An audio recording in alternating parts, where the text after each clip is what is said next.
బిడ్డలారా, ఒకసారి మిమ్మల్ని అడుగుతా, ఉదయం లేవటంతో కనీసం ఒక అర్ధగంట అయినా ప్రతి అరుణోదయపు దినాన ప్రార్థించే అలవాటు నీకుందా?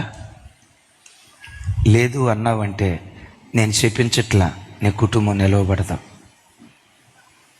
నీ భవిష్యత్తు నిలవబడదాం. ఉద్యోగం ఉండొచ్చు, ఆదాయం ఉండొచ్చు, ఆస్తిపాస్తులు ఉండొచ్చు, ఇసుక మీద నీ ఇంటిని కట్టుకుంటున్నావు అన్నది మర్చిపోకండి.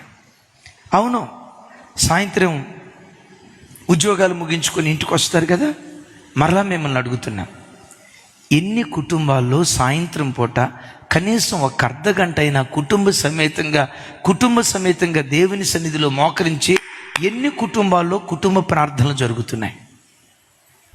ఎంతమంది ధైర్యంగా ఎంతమంది ధైర్యంగా నేను కుటుంబ ప్రార్థనలో కూర్చుంటానయ్యా, ప్రతిరోజు సాయంత్రం పూట నా కుటుంబంలో కుటుంబ ఆరాధన జరుగుతుందయ్యా, ఎంతమంది ఈ మాట చెప్పగలరు? చెల్లి, నా వైపు చూడు, నీ ఇంట్లో కుటుంబ ప్రార్థన జరగట్లేదా?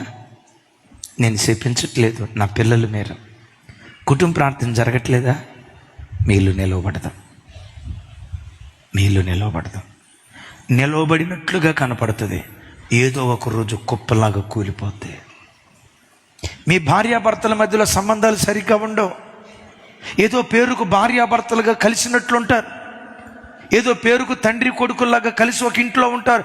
కొంతకాలమే ఆ ఇల్లు నిలవబడిద్ది, కానీ ఒక శోధన కాలం వచ్చినప్పుడు నీ ఇల్లు కుప్పలాగా కూలిపోయే ప్రమాదం ఉంది, జాగ్రత్త. అందుకనే సామెతల గ్రంథంలో చక్కటి మాట రాసింది, చూడండి ఆ మాట. సుడిగాలి వేచగా భక్తిహీనుడు లేకపోవును, నీతిమంతుడు నిత్యము నిలుచు కట్టడము వలె ఉన్నాడు. సుడిగాలి వేచగా, సినిమా గాలి వేచగా,